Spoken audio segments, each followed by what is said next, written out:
जय हिंद दोस्तों, स्वागत है आपका हमारे YouTube channel dream job with Ankit पे। दोस्तों सीटेट जुलाई 2024 का फॉर्म चालू हो चुका है और आशा करते हैं कि आपने रजिस्ट्रेशन कर लिया होगा। तो दूसरे स्टेप पे अब यहाँ पे हम आए हैं अप्लाई फॉर्म पे। वैसे तो हमने इसका सेपरेट वीडियो बनाया हुआ है कंप्लीट, जिसमें हमने रजिस्ट्रेशन से लेकर फाइनल प्रिंट आउट तक बताया हुआ है, लेकिन मुझे पता था कि काफ़ी लोगों की समस्या होगी, इस वजह से मैं फिर से ये वीडियो बना रहा हूँ सेपरेट, जिसमें हम सिर्फ अप्लाई फॉर्म के लिए समझेंगे। उसके बाद हम दूसरा वीडियो बनाएंगे जिसमें हम फ़ोटो साइन अपलोड कैसे करेंगे, रिसाइज कैसे करेंगे, वो हम समझेंगे। तो चलिए, यहाँ पे जैसे कि मैंने यहाँ पे अप्लाई किया हुआ है पेपर 2 के लिए, लेकिन मैं अभी यहाँ पे पेपर 1 के लिए मैं आपको बताता हूँ कि पेपर 1 के लिए कौन अप्लाई कर सकता है। देखिए, जिसके पास डीएलएड है यानी बीटीसी या डीएलएड, वो पेपर 1 और पेपर 2 दोनों अप्लाई कर सकता है, और जिसके पास सिर्फ बीएड है वो केवल पेपर 2 अप्लाई कर सकता है। तो अब यहाँ पे हम चलिए पेपर 1 के लिए करते हैं। तो पेपर 1 जैसे मैंने सिलेक्ट किया तो यहाँ पे लैंग्वेज का ऑप्शन आएगा, जो कि आपकी प्राथमिक यानी पहली लैंग्वेज होती है वो हमारी हिंदी हो जाएगी।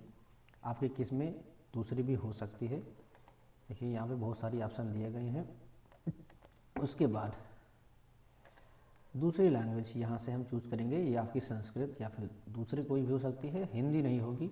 जो आप पहली ले लेंगे वो दूसरी नहीं हो सकती, तो दूसरी मेरी यहाँ पे इंग्लिश है। ठीक, ये हो गया। उसके बाद अब यहाँ पे क्या पूछ रहा है, मिनिमम एजुकेशन क्वालिफिकेशन। तो यहाँ पे अब आपको चूज करना है कोड इसका। तो कोड के लिए यहाँ पे ध्यान देना है, जो लोग बीटीसी किए हुए हैं वो इसमें से इसे यहाँ पे देखिए, सीनियर सेकेंडरी का मतलब होता है इंटरमीडिएट के साथ। अगर उन्होंने 50%, इनके इंटरमीडिएट में 50% थे और उन्होंने डिप्लोमा पास किया हुआ है यानी डीलेट किया हुआ है 2 साल का, तो वो पहले नंबर को चूज करेंगे। अगर आपके इंटर में 45% है और आपने डीएलएड किया हुआ है तो आप 2 नंबर चूज करेंगे। ठीक, उसके बाद आपने बीएलएड को कोर्स किया हुआ है तो 3 नंबर चूज करेंगे। फिर यहाँ पे आपने स्पेशल कोई कोर्स किया हुआ है, डीएलएड यानी डिप्लोमा ही किया हुआ है, डिप्लोमा इन एजुकेशन, लेकिन स्पेशल किया हुआ है, तो यहाँ पे 4 नंबर, जो कि ब्रेल लिपि वाले होते हैं, कुछ दिव्यांग व्यक्ति को यानी बच्चों को पढ़ाते हैं, वो 4 नंबर भरेंगे। तो मेरे ख्याल से आपको यहाँ पे क्लियर हो गया होगा।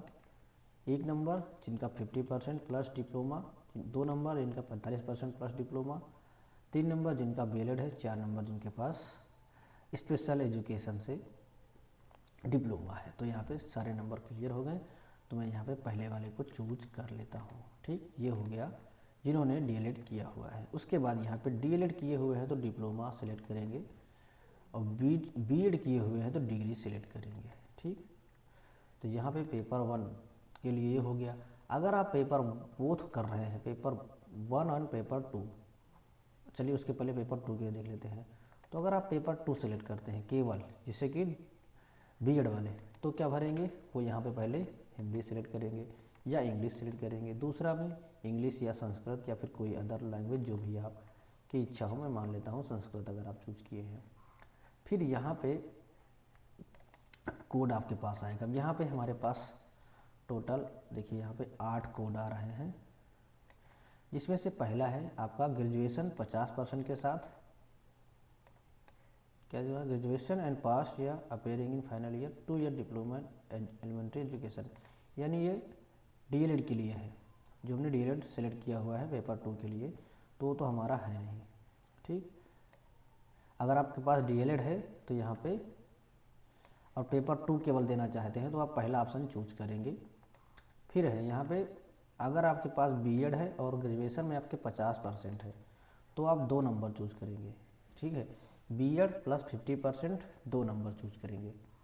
फिर तीसरे नंबर पे क्या है, ग्रेजुएशन में आपके 45% है और आपने बीएड किया हुआ है, 45% प्लस बीएड 3 नंबर चूज करेंगे।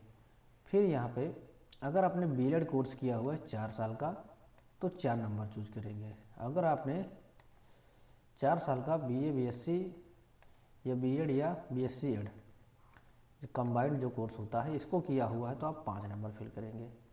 ठीक, उसके बाद यहाँ पे स्पेशल एजुकेशन से अगर आपने बीएड किया हुआ है तो आप 6 नंबर डालेंगे, और बाकी फिर other any candidate having qualified BEd programme recognise by NCTE से संबंधित अगर कोई आपने और अगर कोई कोर्स किया हुआ है जो कि NCTE ने उसको एलिजिबल माना हुआ है, तो वो 7 नंबर फिल करेंगे।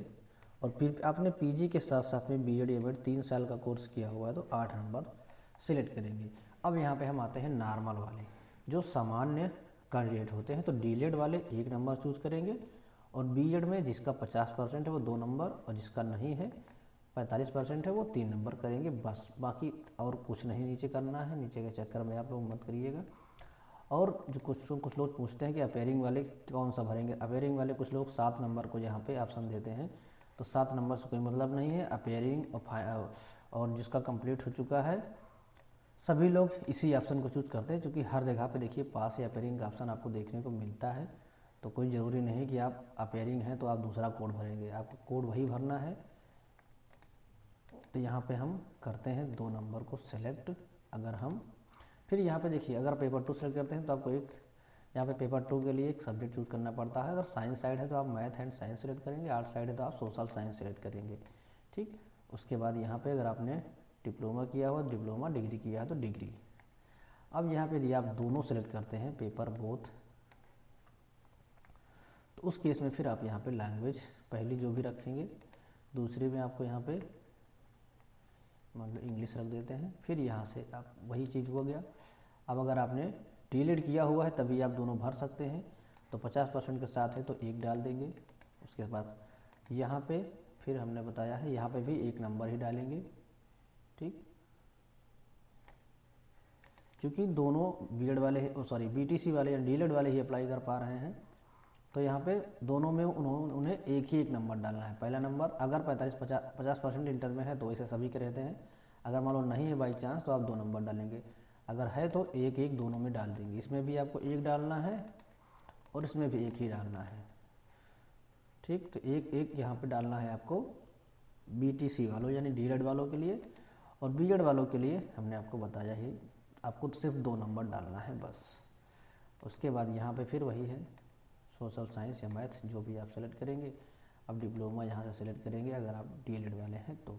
बस इतना ही है। कैप्चा कोड अगर समझ में आ रहा है तो ठीक है, नहीं तो इसे रिफ्रेश करके चेंज कर देंगे। बहुत ज़्यादा कन्फ्यूजन लोगों को होता है इसमें, तो इस वजह से आप जो है अच्छे से समझ लीजिए।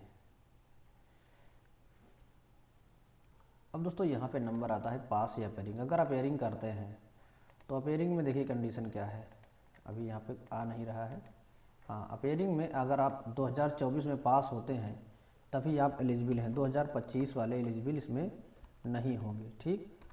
ये नहीं कि आप फर्स्ट ईयर में एडमिशन करा लिए हैं तो आप फॉर्म भर सकते हैं, नहीं भर सकते हैं। जब तक सिर्फ 2024 के लोग इस फॉर्म को अप्लाई कर सकते हैं, ठीक। 25 इसमें नहीं भर सकते हैं। पास है तो फिर आप पास में अपना डिटेल फिल कर दीजिएगा। और यहाँ पे देखिए कुछ लोग प्रैक्टिकल और कुछ लोग जो है प्रैक्टिकल का नंबर नहीं जोड़ते हैं जो उसमें मिलता है, तो आप मेरे ख्याल से दोनों भर के दोनों को जो है जोड़ के फिल करिएगा, कोई मतलब नहीं निकलता है। जब मिला हुआ है तो उसको जो है दोनों को हम डाल के कर देंगे। तो आशा करते हैं आपको यहाँ पे कोड वाली प्रॉब्लम सॉल्व हो गई होगी और अच्छे से आपको समझ में आ गया होगा। फिर भी अगर कोई कन्फ्यूजन है तो आप कमेंट बॉक्स में कमेंट करके पूछ लीजिएगा, आपके कमेंट का रिप्लाई हम तुरंत दे देते हैं। फ़ोटो साइन का हम जो है नेक्स्ट वीडियो बनाएंगे सेपरेट, तो आप उसे देख लीजिएगा। मिलते हैं हम नेक्स्ट वीडियो में, तब तक के लिए बाय, टेक केयर, जय हिंद, वंदे मातरम।